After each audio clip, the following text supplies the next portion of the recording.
예, 제가 오늘 준비한 내용은 사람의 코를 저희들이 형상화하여서 전자소자로 만들고 주변에 나타나고 있는 향기 분자들을 검출할 수 있는 바이오 나노 전자코 제조에 관한 연구 내용입니다.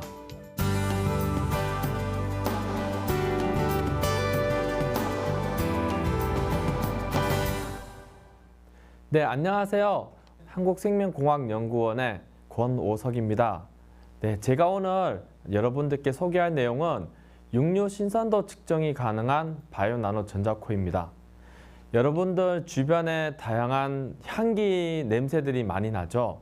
그걸 실제로 이렇게 검출하거나 어떤 향기가 있는지 이거를 알아볼 수 있는 전자기기가 아직까지 없습니다.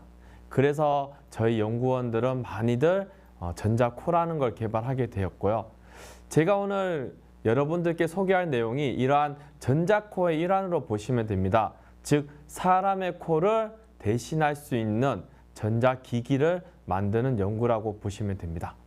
예, 제가 하고 있는 나노 바이오 기술에 대해서 말씀드리고자 합니다.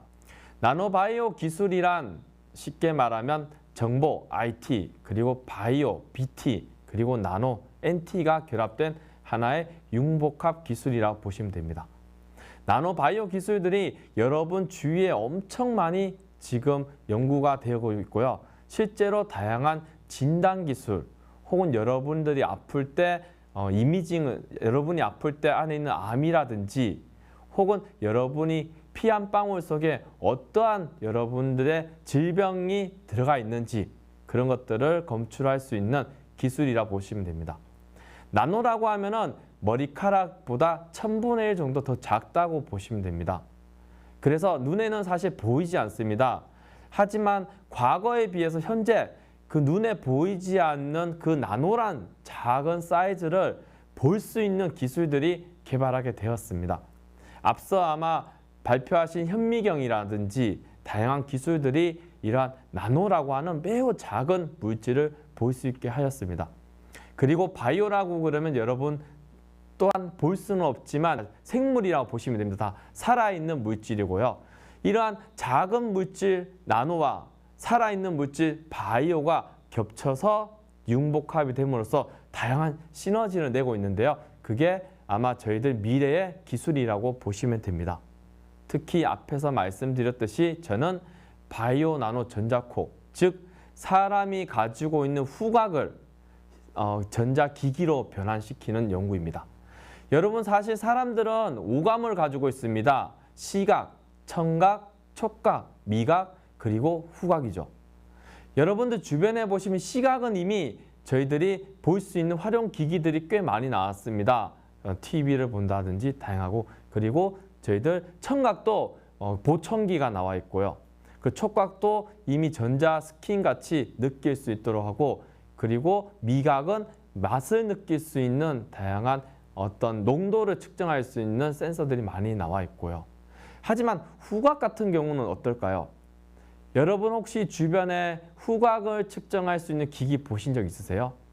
제가 예를 들어서 어릴 때 생각나는 향기가 있습니다. 그 향기를 다시 맡고 싶다고 해서 여러분께서 어디 가서 그 향기를 살 수 있을 거나 제조할 수 있을까요? 거의 불가능이라 보시면 됩니다. 하지만 여러분 색깔이라든지 색은 여러분이 원하는 대로 가서 코드만 말씀 주시면 같은 색깔을 만들 수 있습니다. 하지만 냄새는 코드가 없습니다. 따라서 냄새는 코드가 없기 때문에 저희들이 표준화가 불가능하고, 표준화가 불가능하기 때문에 냄새를 맡을 수 있는 기기를 지금까지 개발한 사례는 없습니다. 향기를 저장할 수 있는 기기 혹은 향기 나는 TV 이런 것들을 만들기 위해서 지금 노력을 하고 있습니다. 그 노력의 일환으로 오늘 여러분들께 제가 연구를 좀 소개할까 싶습니다. 냄새에 대해서 가장 대표적인 냄새가 제가 쉽게 설명드리는 게 인돌이라는 분자입니다. 저희들 냄새를 구체적으로 보면은 화학 물질로 이루어져 있습니다. 화학 물질이 냄새가 난다고 보시면 되죠. 수소, 그리고 산소, 암모니아, 에탄올. 여러분들이 모든 주변에 있는 냄새는 모두 다 화학 물질로 되어 있죠. 그 중에서 특히 인돌이라는 물질이 참 재미있습니다. 인돌이 뭐냐 하면은 농도가 진할 때는 여러분들이 주변에서 맡을 수 있는 그런 희한 어떤 똥냄새 같은데요. 냄새가 은은하게 저농도일 때는 여러분이 장미향처럼 느낄 수가 있습니다. 왜 그럴까요?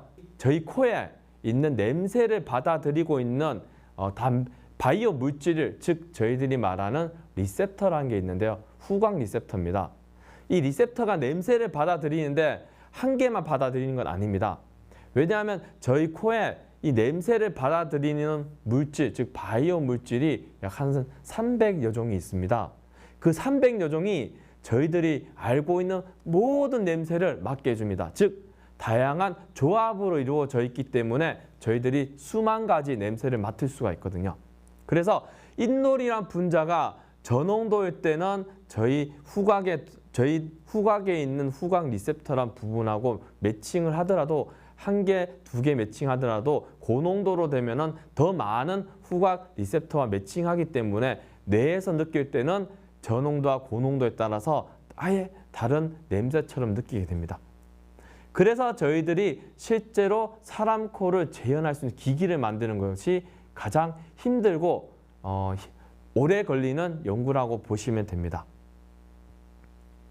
기존에 여러분들 신문 많이 기사 보시죠? 어떤 기사를 보면은 국산 김치하고 중국산 김치를 냄새로 구분한다. 또 어떤 연구를 보시면은 암에 걸린 사람이 입에서 나오는 날숨이라고 하죠. 나오는 가스가 달라서 그 안에 있는 어떠한 가스를 검출하면은 이 사람이 암에 걸렸다. 혹은 이 사람이 암에 걸릴 확률이 높아지겠다. 그런 것들을 알 수 있습니다. 그런 것들을 저희들은 다 보고 전자코라고 부르고 있습니다. 즉 전자소자가 냄새를 받아서 정기적인 시그널, 즉 정기적인 어떠한 형태로 나타남으로써 저희들이 이 안에 뭐가 있다 없다를 알 수 있는 전자코라고 부르고 있습니다. 저희는 이러한 전자코가 과거 산업적인 데서 많이 쓰였다는 걸 보실 수 있는데 어디에 많이 쓰였냐?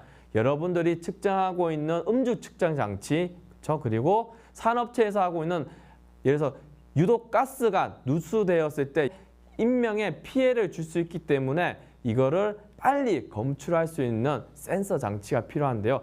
이 모든 것들을 전자코라고 보시면 됩니다. 기존에 전자코들이 산업용에만 쓰이다가 지금에 와서 사람들이 이 냄새가 사람 몸에서 굉장히 많이 다르게 나는구나. 특히 질병을 걸리면. 그래서 사람이 사용하게 된 게 즉 의료용 전자코를 만들고 있는데요.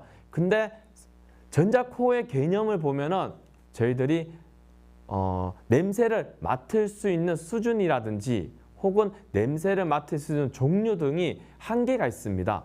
그래서 저는 연구를 할 때 후각 리셉터 닉스라고 부르는 소자를 저희들이 같이 공동하는 연구진들이 만들었는데요.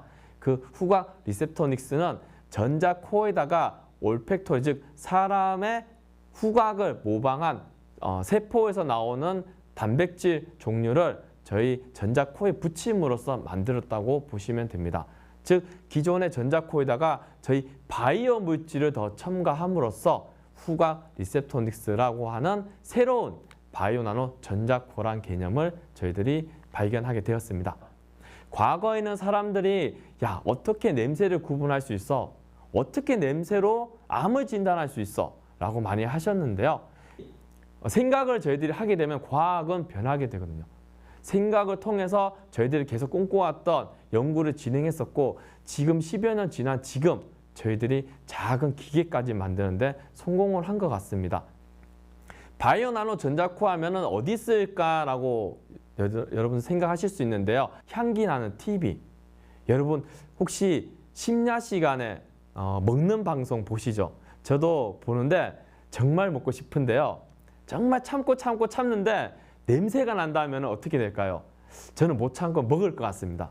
즉 홈쇼핑이라든지 TV에서 먹는 광고나 어떤 먹는 프로그램에서 향기가 나게 되면 사람의 욕구를 극대화시켜서 저희들이 소비를 하게 됩니다.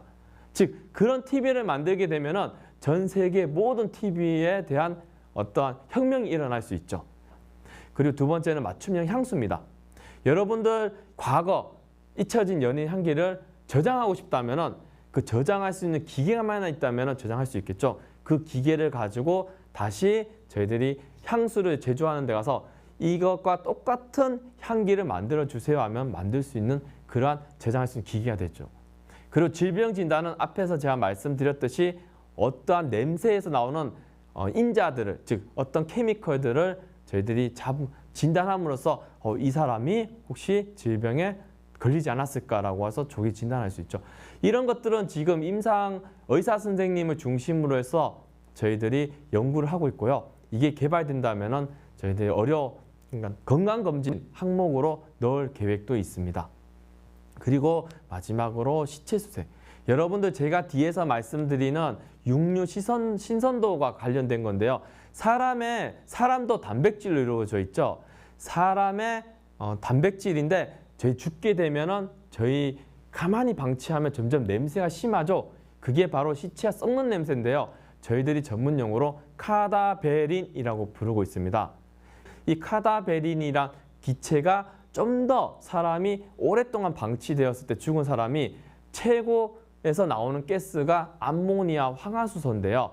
그 암모니아 황화수소는 거의 사람이 맡으면은 질식사할 수준으로까지 위험한데요. 하지만 카다베린이라고 하는 건 그냥 저희들 기분 나쁘게 하는 냄새입니다. 맡으면 이상해, 역해 이런 냄새인데요. 저희들 가끔 가다 보면 뉴스 보시죠. 뉴스에서 보면은 어떤 살인자가 사람을 죽여서 어디에 숨겨놨는데 사람들이 지나가다가 이 동네에서 키키한 냄새가 이상한 냄새 난다. 그런 경우에 대부분 시체가 발견되곤 하죠. 그러한 냄새가 나는 게 주로 카다베린이라고 보시면 됩니다. 그런 카다베린을 잡을 수 있는 센서 지금까지 없었습니다. 하지만 저희들이 세계 최초로 개발함으로써 그거를 잡을 수 있는 연구를 진행했고 그 기기에 대해서 여러분께 간략하게 설명드리겠습니다. 저희들은 부르는 게 부패 감지 센서 혹은 육류 신선도 판별 센서라고 합니다. 같은 말이라고 보시면 되고요. 지금 다들 IoT 냉장고 가지고 계시죠? 클릭만 하면 온도도 다 계산되고 신선도 다 맞출 수 있지만 가장 필요한 거 한 개. 안에 있는 냄새 나는 물질이 뭔지를 몰라요, 저희들이. 보시면 지금까지 포터블 나노 센서 키트, 패밀리 허브 냉장고 등이 지금 많이들 개발되어 있는데요. 그 안에 있는 신선도 측정하는 것은 간단하게 암모니아 같은 매우 독한 가스지 제가 말씀드린 그런 카다베린 그런 가스들은 아닙니다. 그렇기 때문에 저희들이 충분히 산업성이 있다고 생각됐고 이거를 만들게 되었죠. 사람이 향기 나는 어떠한 문제에 대해서 당황했을 때 어떻게 대처할 수 있냐? 분쟁으로 많이 이루어지거든요. 지금 가령 예를 들어서 지금 시골에 가면은 축산 농가가 많죠. 축산 농가도 항상 모여 있습니다. 왜냐하면 허가를 받아야 되는데 예를 들어 축산 농가 중에서 한 곳은 돼지를 키우고 한 곳은 소를 키운다고 보시죠. 근데 마을에서 갑자기 민원이 들어왔어. 냄새 너무 심해요. 그러면 거기에 해당되는 공무원이 파견 나가서 냄새를 적게 해주세요. 그럼 냄새 너무 심하면 벌금을 주게 됩니다. 벌금을 어떻게 주게 되는지 아세요? 여러분들 공무원이 나가서 그 농가에 가서 공기 다 포집해 옵니다. 이 포집된 공기를 저희들이 교수님께 드려서 교수님이 관능 평가를 해요. 즉 학생들이나 어떤 피실험자에게 냄새를 맡게 하고 판단합니다. 이게 너무 독해. 이거보다 저게 더 독해 그러면은 이 사람이 당첨입니다. 이 사람은 벌금을 내야 됩니다. 그만큼 그 사람의 피실험자의 어떤 느낌이나 어떤 상태가 다 다른 상태에서 그런 것들을 평가하게 되고 심지어는 자동차 내장재가 저희들 허가받을 때 관능평가를 하게 되거든요. 그래서 우스갯소리로 A란 곳에서 관능평가했는데 불합격하면 B란 곳에 또 합니다. 합격받을 때까지. 그런 식으로 해서 이것들이 만들어지게 되다 보니까 이러한 장치가 있으면 어디에 쓸 수 있냐 이런 것을 판단할 수 있는, 즉 객관적으로 판단해 줄 수 있는 그러한 근거에 쓸 수 있는 장치가 될 수 있습니다. 네, 다시 얘기가 돌아와서 기존에 부패라든지 신선육을 검출할 수 있는 센서가 지금까지 나왔습니다. 즉 MIT에도 푸드 스니퍼 이런 제품도 나왔고요. 하지만 이 제품들을 자세히 보면요, 다들 암모니아, 온도, 습도 재는 것밖에 없지 저희가 말씀드렸던 어떤 푸트레신, 카다베린 이런 것들에 대한 물질을 측정을 할 수는 없었습니다. 이유는 하나였죠. 그거를 검출할 수 있는 기술이 없었기 때문이죠. 저희들이 만든 기술이 바로 이 시작품입니다. 시작품의 왼쪽에 있는 기기가 저희 센서라고 보시면 되고요. 오른쪽에 있는 게 이 센서에서 나오는 작동되는 신호를 받아들이는 겁니다. 저희가 왼쪽에 있는 이 센서에서 어떠한 가스가 왔다. 예를 들어서 지금 제가 하고 있는 거는 바다 향기를 맡을 수 있는 센서를 만들었고요. 그리고 살구향, 그리고 시체 썩는 냄새, 그리고 악취 냄새 등을 맡는 센서를 만들었는데요. 이러한 센서 냄새가 저희 센서에 이렇게 딱 부딪히게 되면요. 거기에 있는 사람 후각 단백질이 있습니다. 거기서 냄새가 후각 단백질하고 이렇게 딱 결합하게 됩니다. 그러면은 이 결합되면은 얘가 아귀가 딱 맞으면은 이 전기적인 신호를 변하게 합니다. 그래서 오른쪽에 나와 있는 그러한 시그널 형태가 나옵니다. 저거는 뭐를 의미하냐면은 저희 소자에서 어떤 냄새나는 가스가 붙었습니다. 따라서 처음에는 아무런 변화가 없는 실선으로 가다가 갑자기 붙게 되면은 이 시그널이 위로 올라가게 됩니다. 즉 이 뜻은 저희들이 냄새가 있다는 걸 판단하는 거고요. 이 시그널이 크면 클수록 냄새가 진하다는 걸 보여주고 있습니다. 자, 이렇게 되면은 한 개의 냄새를 맡을 수 있냐? 그건 아닙니다. 예를 들어서 전극을 저희 센서를 한 개가 아니고 그 안에 몇 개를 저희들이 놓게 되면요. 다양한 냄새를 맡게 되죠. 그런 센서를 보고 저희는 전극 어레이 센서라 부르는데요. 지금 제가 하고 있는 연구는 사람의 단백질, 후각 단백질이 한 80개 정도를 예상하는데요. 그 380개가 한 번에 다 올라가는 센서를 만들고 싶은데 저희 역량으로 아직까지 조금은 부족한 것 같은데요. 지금 공동 연구하는 회사들이 꽤 있습니다. 다양한 기관들하고 지금 회사들하고 같이 하고 있는데요. 지금 시작품까지 만든 게 육류 신선도 검출용 센서였습니다. 여름에 식중독 많이 일어나죠. 그 식중독을 방지할 수 있는 어떤 센서를 만들려고 하고 있고요. 그리고 제가 말씀드렸던 악취 이런 것들을 구분하고 혹시 악취가 어디에서 오는지 등을 판단할 수 있도록 하는데요. 제가 미래에 만들고 싶은 연구는 딱 하나입니다. 냄새 시각화 기술이라고 하는 건데요. 냄새를 사실 사람들이 맡아서 느끼잖아요. 근데 혹시 냄새가 눈으로 보이면 어떨까요? 되게 재밌을 것 같죠? 최근에 이제 4차 산업혁명이 발생됨에 따라서 저희들은 매번 웨어러블 어떤 디스플레이 같은 장비를 끼면은 가상의 공간을 보게 되죠. 혹은 포켓몬스터처럼 증강의 현실을 보게 됩니다. 즉 현실에서 저희 눈에는 보이지는 않지만 어떠한 기계를 착용함으로써 보이지 않는 물질을 볼 수가 있는데요. 즉 그 증강 기술이 저희 바이오나노 전자코하고 딱 붙게 되면은 저희는 냄새를 볼 수 있죠. 따라서 저 앞부분에 커피가 있다. 그 커피 향이 무엇인지 저희들이 보이게 하고 그 향기가 어디로 흘러가는지도 볼 수 있게 해서 4차 산업혁명, 즉 어떻게 보면 가장 많이 발전된 게 어떤 게임이나 어떤 놀이터겠죠. 그런 데서 저희 사용할 수 있도록 만드는 게 제가 최고로 꿈꾸는 기술이라 보시면 됩니다. 네, 그럼 마지막으로 제 강연에 대해서 다시 한번 말씀드리면요. 제가 오늘 설명드렸던 거는 사람의 코를 어떻게 전자기기화 할 수 있는 방법이었습니다. 나노바이오 융복합 기술을 이용함으로써 저희들이 재현해 봤는데요. 앞으로 저는 이 연구 결과를 가지고 실제로 제품화할 수 있도록 한번 노력해 보고 싶습니다. 특히 회사들과 같이 연계함으로써 저희들 산업이 전자산업이 냄새 산업하고 융합되는 거죠. 그렇게 되면 당연한 시너지 효과가 일어날 수 있고 저희 산업이 아마 전 세계적으로 많은 시너지 효과, 일자리 창출, 그리고 우리나라의 어떤 경제적으로 이바지할 수 있는 좋은 제품이 나오지 않을까 저는 생각하고 있습니다. 네, 이상으로 오늘 강연을 마치도록 하겠습니다. 감사합니다.